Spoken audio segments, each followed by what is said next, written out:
Elaine Jones placed you at Weatherfield General on the exact same day, at the exact same time that you just so happened to be there. That's an extraordinary coincidence, isn't it? She must have caught sight of me. I don't know. Well, let's stop the pretense, shall we, Mr. Metcalf? After your little visit to the hospital, Elaine Jones changed her mind about giving evidence. That's just a fact. Because you bullied her into withdrawing. That's also a fact, isn't it? No. I'd no need to. I could have told you she would back out. She always was flaky. Used to change her mind on a sixpence. Drove me to Lally. Yes, we've heard all about that from your ex-wife and from Yasmin Metcalf. About your impatience with them, your attempts to control them. Good luck to anyone trying to control that pair. But Elaine let you down, though, didn't she? Agreeing to give evidence after you'd ordered her not to. Well, you had to put a stop to that, didn't you? No. Now, she has vividly described your efforts to intimidate her at the hospital to this court. We have all just watched your ham-fisted attempt to disguise that intimidation. Going to the hospital was an enormous risk, but you had to take it, didn't you? Because you couldn't bear the thought that Elaine Jones might dare defy you. Is that not right? No.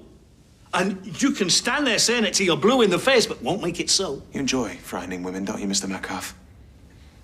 Gives you a sense of power and validation, because you are a weak man and it is the only way that you can feel strong. Is that not right?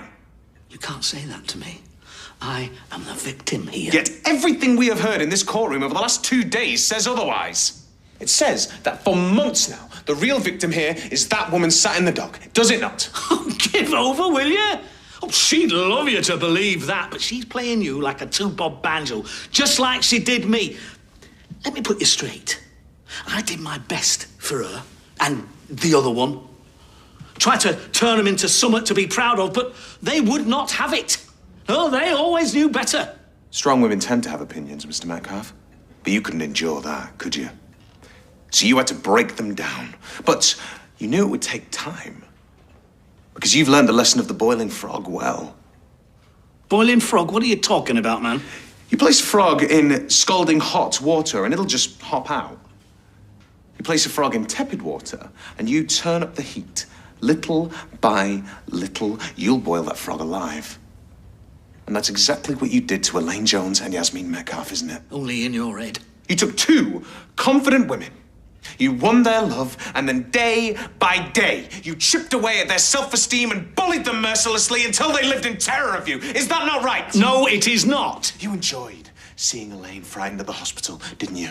Just as you enjoyed tormenting Yasmin with the bread knife on the night that you were injured. Is that not right? No. You took sadistic pleasure in seeing your wife on her knees, pleading, begging, broken.